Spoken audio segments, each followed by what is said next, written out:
clear. Okay. There we Let's go. go. It's the end of another long week.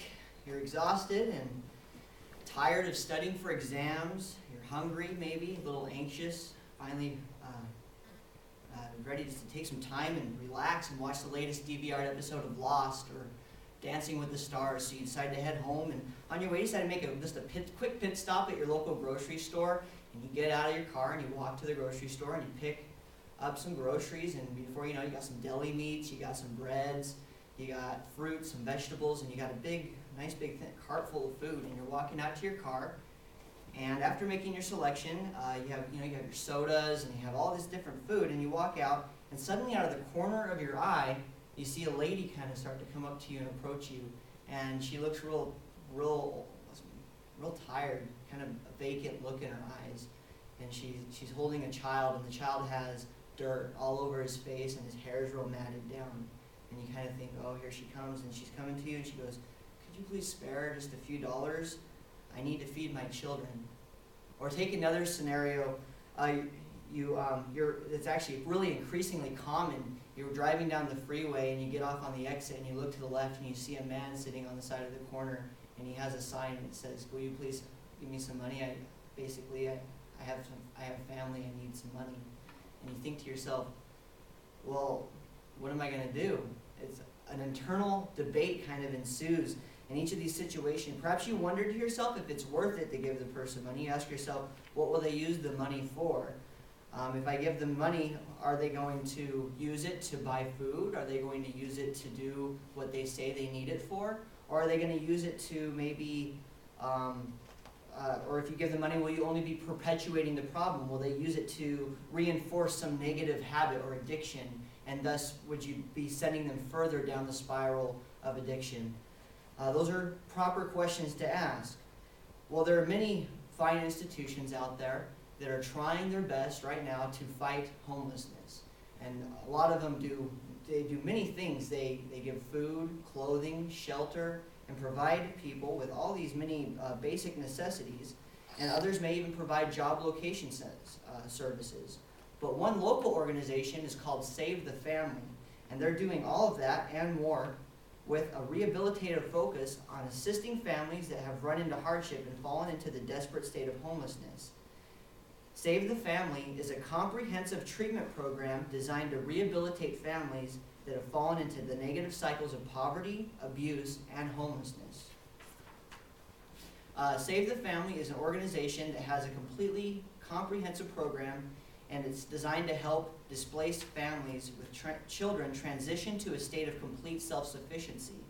Save the Family emphasizes self-sufficiency, moving welfare recipients into the workforce and requiring recipients to work in exchange for the benefits that they receive. Save the Family has a 90% success rate with families who complete their program, and Save the Family is a smaller local charity with relatively small overhead, so more of the money that is donated goes to those that are in need. So let's say that you are a family, you've been referred to Save the Family by a local, like it could be an emergency room, a social service, a church, something like that. You've been referred to them. The first thing that's going to happen is you're going to come in. It's going to be you and your family. It could consist of you and a small child, you, your spouse, and a small child, or more children.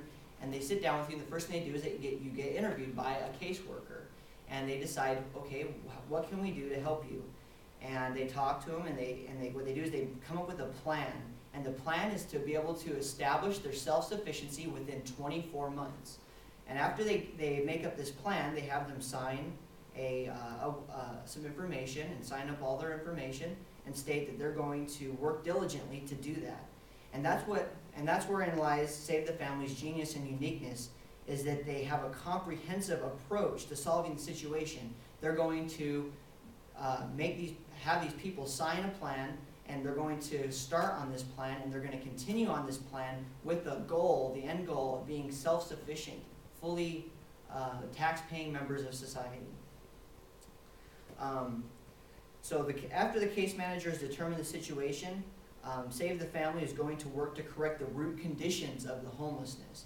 Of course, we want to get them a house, we want to get them nourished, we want to get them clothing and proper things, but if you just give people those things, then what will they do with them? Well, with Save the Family, they work to reestablish skills, basic necessities, so that people can can rebuild their lives and start over again. One of the ways that they do this is by job services, and they help people to find a job and do the things that they need to do to retain a job and develop the skills that they need to find the jobs that pay more than minimum wage. In every state, more than the minimum wage is required in order to afford 1 to 2 bedroom apartment at fair market rent, according to just a 1997 study by the Bureau of the Census, and it's actually gotten worse since then. In 2007, a survey performed by the U.S. Conference of Mayors found that 17.4% of homeless adult families were actually employed. So Save the Family recognizes that fact, and the case manager will develop a written action plan, and what they're going to do is they're going to help them get schooling, job search assistance, resume writing, interview techniques, dressing for success. Their goal is to make sure that all their clients are learning at least $10 an hour upon graduation from the program. The case managers are going to continue to meet weekly with you and make sure that you're progressing, and non-compliance with an established plan could be grounds for termination of assistance. Next, the adults have access to training for personal success, which includes establishing personal communication skills, and it's actually conducted by a person who has a master's degree who's actually under the supervision of a licensed professional counselor. Clients enroll in the courses after discussion of their needs, culture, strength, and assessment results with the clinical staff. Save the Family doesn't stop there. They have the Parenting Skills Program.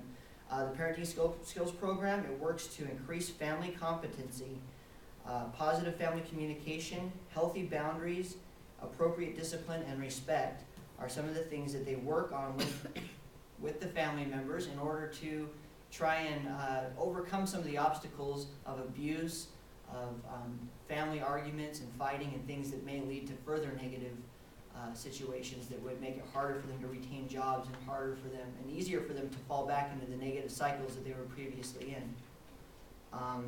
Again, those courses are also taught by a master's level instructor under the supervision of a licensed professional.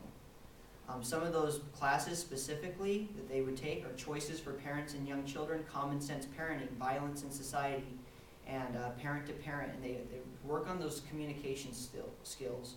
Finally, they have a PALS program. That's Pre and Adolescent Life Skills Program, and that's for children actually youth between the ages of 10 and 17, and it's recreation and courses for skills and training that basically encourage belonging, develops trust, educates youth on nonviolent conflict resolution, discourages drug use and gang involvement, and things like that.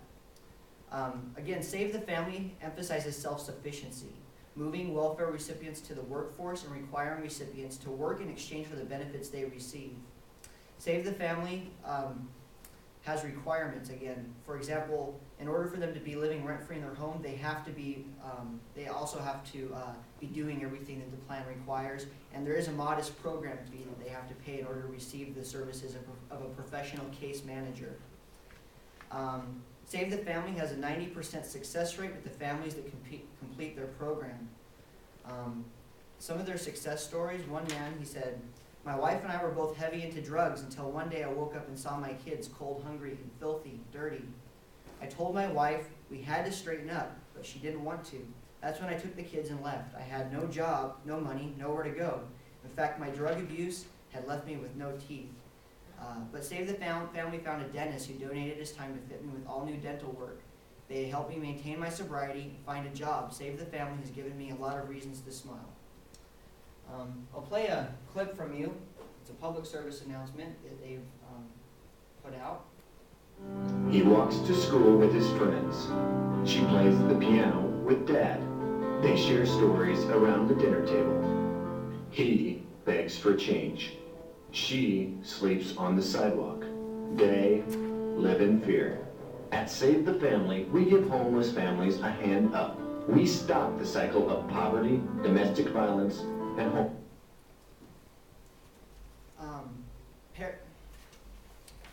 In conclusion,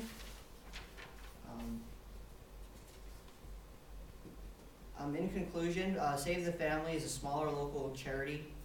There's many reasons there's many things that I would like to say about Save the Family. The main points that I would like to state are that they help families. Find my points here. They emphasize, they're an organization with a comprehensive program. They emphasize self-sufficiency, and Save the Family has a 90% success rate. Save the Family is a local charity with relatively small overhead. As they like to say at Save the Family, it's meant to be a way out, not just a handout.